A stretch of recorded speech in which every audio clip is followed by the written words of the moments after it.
Hello friends, मैं विनोद केनी आप सभी का स्वागत करता हूँ।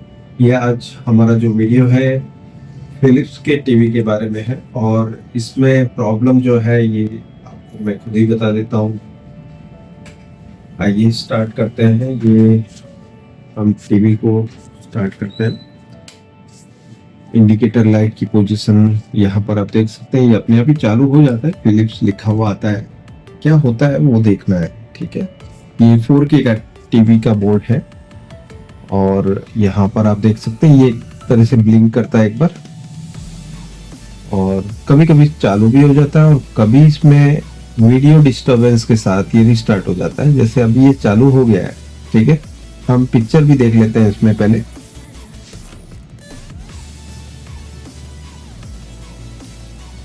ये रिस्टार्ट हो गया।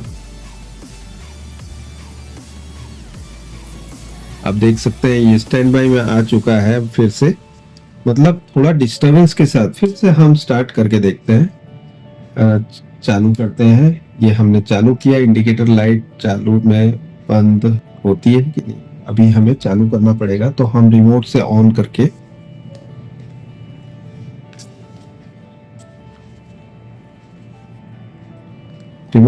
करते हैं तो ये ऑन होता नहीं है। फिर बाद में देखो ये अटका हुआ है ना।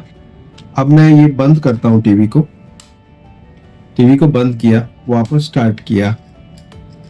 यहाँ पर आप देख सकते हैं ये इंडिकेटर लाइट पे है। फिर से हमने चालू किया है, ये अभी चालू नहीं हो रहा।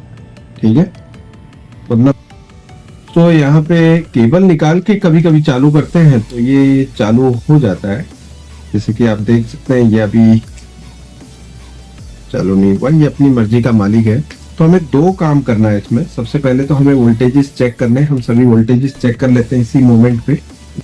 तो ये पावर सप्लाई से 12 वोल्ट दिखा रहे हैं हम पहले, ये 12 वोल्ट बन रहे हैं। ठीक है, आप देख सकते हैं ये पॉइंट और दोनों चीज साथ में दिख रही है।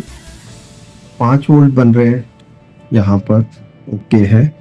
अभी हम सभी बाकी की और सप्लाईज चेक करेंगे। यहाँ पे 2.5 वोल्ट बन रहे हैं, यहाँ पे 3.3 वोल्ट बन रहे हैं। ये 5 वोल्ट से ही बन रहे होंगे। ठीक है, और बाकी की और सप्लाईज चेक कर लेते हैं। यहाँ पर 1 वोल्ट बन रहे हैं, यहाँ पर 1.2 वोल्ट, यहाँ पर 1.8 वोल्ट, जो कि 3.3 से या 5 वोल्ट से बनते हैं। तो यहाँ 5 वोल्ट से बन रहे हैं,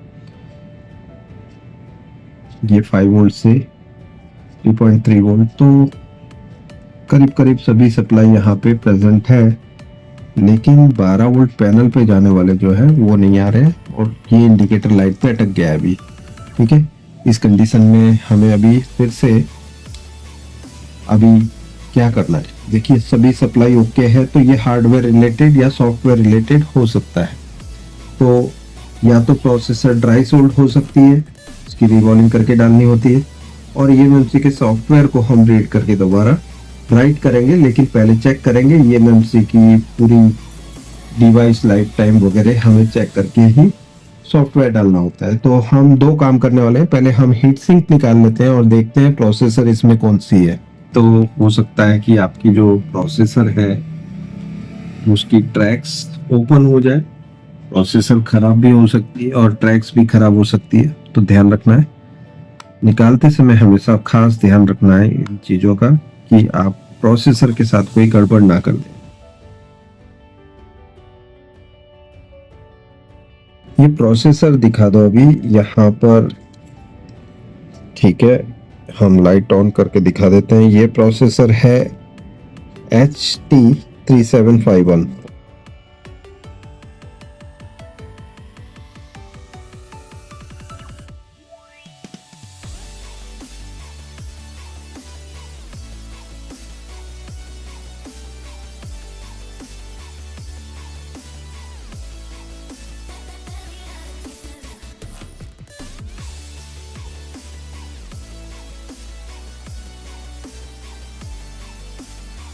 तो अभी हम प्रोग्रामर सॉकेट पे आईसी को फिक्स कर देते हैं, जैसे मैंने कर दिया है। ढक्कन लगा लेते हैं और इसकी प्रोग्रामिंग स्टार्ट करते हैं। क्या है, इसको भी हीट मार देंगे। हमने ईएमएमसी आईसी भी निकाल के रखी है और वो प्रोग्रामिंग में रख दी है।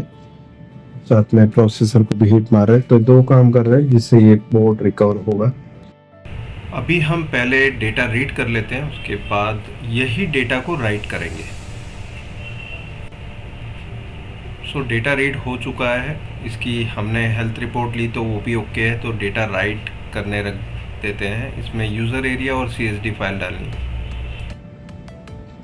सेटअप में जाके जो प्रोफाइल की मैक्सिमम सेटिंग है वो रख देते हैं। यहाँ पर सेटिंग देख लेते हैं कितने टेम्परेचर पे, 260 डिग्री इसकी मैक्सिमम टेम्परेचर है, तो 255 इसकी मिनिमम सेंटर है। फिर सेकंड प्रोफाइल में ये सबसे लो प्रोफाइल है, और सबसे बड़ी प्रोफाइल ये है जिसमें हीट हमें 260 डिग्री तक की मिलती है, तो हम इसे रखेंगे। ओके, और लेज़र लाइट की बैक बटन दबा के यहाँ पे आ जाते हैं। लेज़र लाइट से हम अभी जो बॉटम नोजल है उसको एग्जैक्ट लोकेशन देंगे।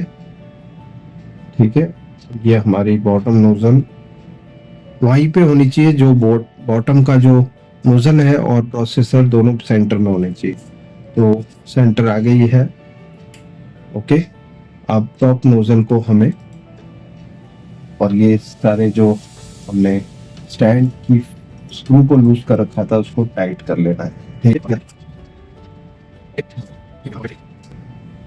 स्टार्ट बटन दबा के मशीन को स्टार्ट कर देंगे।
तो यहाँ पर आप देख सकते हैं काउंटर चल रहा है, 192 सेकंड हुए, 94 सेकंड, 196। ये 225 सेकंड में घंटी बजती है और उसके बाद हीटिंग बंद हो जाएगी और कूलिंग लाइट जो भी पिंक है ये ग्रीन हो जाएगी।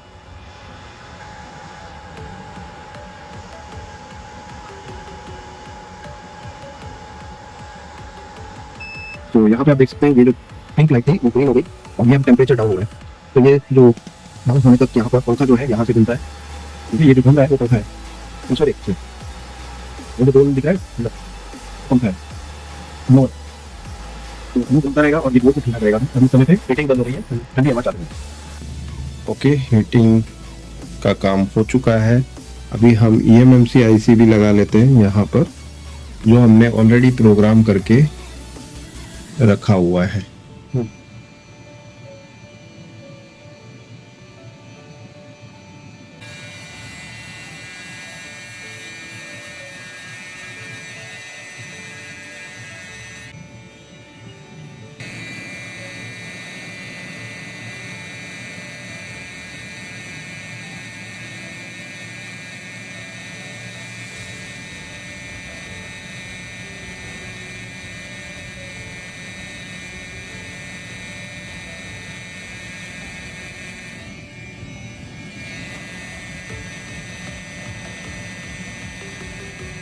अभी हमने दो काम किया है इसमें, डेटा राइट कर दिया है।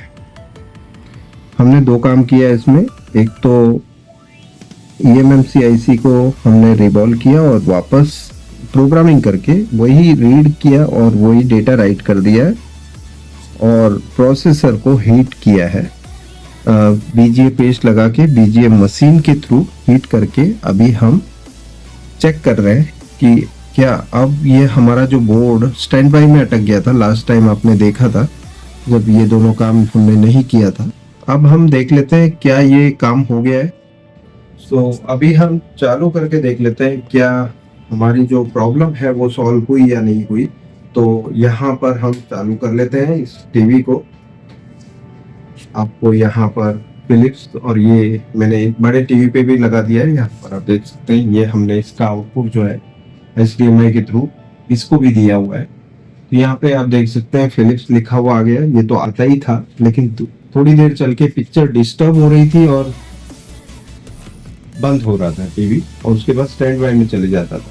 तो ये आप देख सकते हैं एकदम कंप्लीट हो चुका है ये टीवी, और इसमें जो प्रॉब्लम थी वो हमने सक्सेसफुली रिपेयर की है। बढ़िया है ना। सो ये प्रॉब्लम हमने कंफर्म सॉल्व किया है। कैसे सॉल्व किया है? एक तो हमने डेटा को रीड किया, वापस राइट कर दिया, और दूसरा प्रोसेसर को हीट दी है। ऐसे ही हीट नहीं दी है, मशीन के थ्रू हीट दी है। यहाँ पर आप देख सकते हैं ये हमारी BGA मशीन है, जिसके थ्रू हमने ये काम सक्सेसफुली कर दिया है। ओके।